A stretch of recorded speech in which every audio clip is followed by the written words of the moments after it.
सुदर्भ sir classes में आप सबका स्वागत है। सबसे पहले मैं ये कहना चाहता हूँ कि मेरे चैनल को सब्सक्राइब कर लें बेल आइकन के साथ, जिससे कि इस पूरे एग्ज़ाम में जो हमारा राजस्थान के पॉलिटेक्निक में चल रहे हैं उसमें मैं आपके सारे एमसीक्यू के आंसर की दे सकूं। और इसके साथ इस बार हमारा आज का जो पेपर था वो ई 303 का था, वो था इलेक्ट्रिकल एस्टिमेटिंग एंड कॉस्टिंग का, तो जिसका मैं अभी आपको इस वीडियो में आंसर की दे रहा हूं। लेकिन सबसे पहले अपने फ्रेंड्स के साथ शेयर करें, लाइक करें और कमेंट अवश्य करें। सब्सक्राइब के साथ साथ बेल आइकन पे चलते हैं।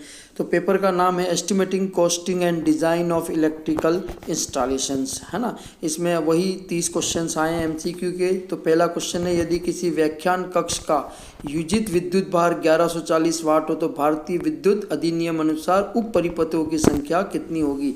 अगर इलेक्ट्रिकल लोड है 800 वाट का है तो उस पर एक होता है, और 800 वाट से ज़्यादा पे आपके दो है, लेकिन मिनिमम दो होना चाहिए। तो आंसर ऑप्शन ए रहेगा। क्या रहेगा? ए। दूसरा क्वेश्चन है, चल लो प्रकार के विद्युत मापी उपयंत्र का विद्युत प्रतीक क्या होता है। मूविंग आयरन का मेजरिंग इंस्ट्रूमेंट जो है उसका सिंबल्स क्या होता है। तो ऑप्शन बी हमारा आंसर रहेगा। क्वेश्चन नंबर 3, घरेलू विद्युत संस्थापन में प्रयुक्त होने वाले तार या केबल के आवरण के लिए बहुतायत प्रयुक्त कुचालक क्या यूज होता है। यानी ऊपर जो हम इंसुलेशन देते हैं वायर के ऊपर, वो हमारा ऑप्शन बी रहेगा, polyvinyl chloride PVC. Question number 4, contingency charges से क्या मतलब है। कंटीजेंसी चार्जेस का मतलब है कुछ एक्स्ट्रा चार्ज जो हमें अभी पता नहीं है वो हम उनके इंक्लूड करते हैं। तो C option, overhead charges. Question number 5, भू संपर्कन के लिए आपको काम में ली जाने वाली तांबे की प्लेट का सबसे सही आकार कौन सा है। Option B 60 centimetre into 60 centimetre into 3 millimetre का होना चाहिए आपका कॉपर प्लेट। एक 10। तो क्वेश्चन नंबर 6 है, एक 10 HP की मोटर है, 415 वोल्ट 3 फेज 50 हर्ट्ज की इंडक्शन मोटर को एक वर्कशॉप में स्थापित किया जाना है, जिसकी दक्षता मोटर की 85% और शक्ति गुणांक 0.8 है। तो मोटर की पूर्ण भार धारा का मान क्या होगा। इसको पूरा आप फॉर्मूले से सोल्व करेंगे तो 6th क्वेश्चन का ऑप्शन ए रहेगा, 20.26। 7वां क्वेश्चन है, भू संपर्कन तार का न्यूनतम आकार किसका होना चाहिए। 14 SWG, यानी क्वेश्चन का आंसर ए है। भू प्रतिरोध किन पे निर्भर करता है, आपका ऑप्शन डी रहेगा। क्वेश्चन 8 का ऑप्शन डी रहेगा, इन्हीं सभी चीज़ों पर डिपेंड करता है।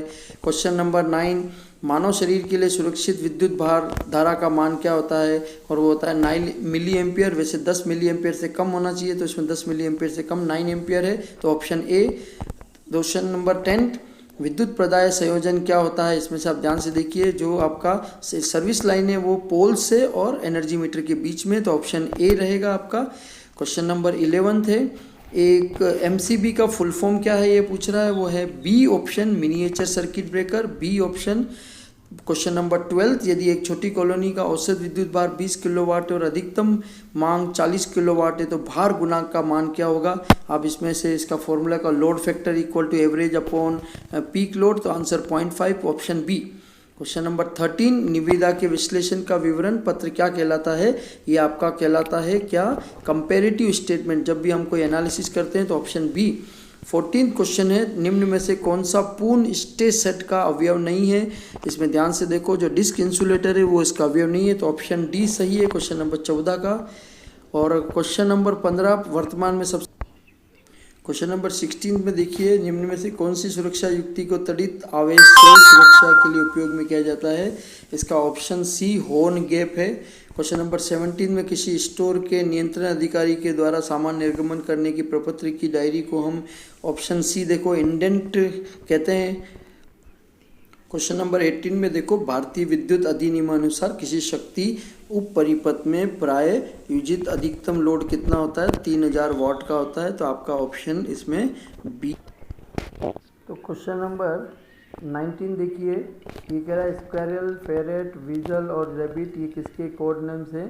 तो इसमें आपका जो ऑप्शन रहेगा वो ऑप्शन है ए। क्वेश्चन नंबर 19 का ऑप्शन ए, SASR कंडक्टर्स हैं।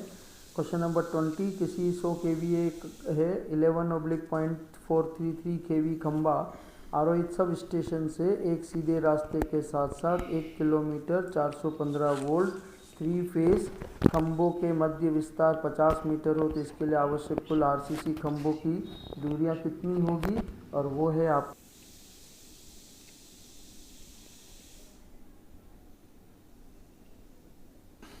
क्वेश्चन नंबर 21 हम पढ़ते हैं। यदि किसी छोटी कॉलोनी का अधिकतम मांग 158.2 और शक्ति गुणक 0.8 हो तो केवीए रेटिंग डिस्ट्रीब्यूशन ट्रांसफार्मर की कितनी होगी। इसमें आप देखेंगे क्वेश्चन पार्ट ए यानी ऑप्शन ए रहेगा 200 केवीए। 22वां क्वेश्चन है भू संपर्कन हेतु चारकोल एवं नमक किसके लिए होता है। इसमें आप देखो अर्थ रेजिस्टेंस को रिड्यूस करने के लिए, तो इसमें ऑप्शन ए है। क्वेश्चन नंबर 23 थोड़ा बड़ा है तो मैं इसका डायरेक्ट ऑप्शन बताता हूँ। कैलकुलेशन आप जब करेंगे तो कैलकुलेशन करने के बाद जो क्वेश्चन नंबर आपका 22 आएगा उसमें ऑप्शन ए रहेगा to reduce the earth resistance. और देन क्वेश्चन नंबर 23 कृषि फार्म को 415 3 फेज 50 हर्ट्ज के 11 केवी त्रिकला शिरोपरि वितरण लाइन के माध्यम से योजित करते हैं, जिसका विद्युत भार 37 किलोवाट है और पूर्ण धारा 85% और शक्ति गुणक 0.8 पे निकालना है। तो प्राथमिक पूर्ण भार धारा क्या होगी, इसका ऑप्शन ए रहेगा। ऑप्शन ए क्या है 2.856। इसको बहुत ध्यान से आपको कैलकुलेशन करना है। अगर आपको ये क्वेश्चन का आंसर नहीं आ रहा है तो मुझे मैसेज करके करें। क्वेश्चन नंबर 24 यदि विद्युत भार 5 किलोवाट हो और विविधता यानी डाइवर्सिटी फैक्टर 1.66 हो तो भविष्य में 100% अतिरिक्त मांग को ध्यान में रखते विद्युत भार का मान कितना होगा। विद्युत भार का मान आप देखेंगे ऑप्शन बी है, बी रहेगा आपका 6000 वाट का। क्वेश्चन नंबर 25 निम्न में से कौन सी एक शिरोपरि विद्युत धारा का भाग नहीं है। इसमें zero answer B option. Question number 26 किसी सब स्टेशन में सीटी और पीटी क्या है, एक उपयंत्र परिणाम दीजिए, ऑप्शन बी है। क्वेश्चन नंबर 27 का ऑप्शन आपका बी है।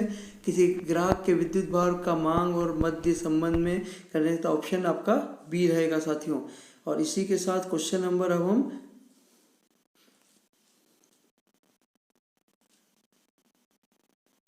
क्वेश्चन नंबर 28 देखिए, फ्यूज के विद्युत भार का भार कितना होगा।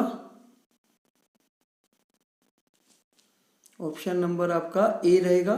क्वेश्चन नंबर 29 का जो ऑप्शन है वो है आपका बी ड्रॉप आउट फ्यूज रहता है। क्वेश्चन नंबर 30 इसका जो ऑप्शन है वो है ए ऑप्शन। A option 3060। ये सारी कैलकुलेशन मैंने आपको यहाँ बता दी है। अगर आपको मेरे किसी आंसर में डाउट हो तो कमेंट्स करके करें, मैं पूरी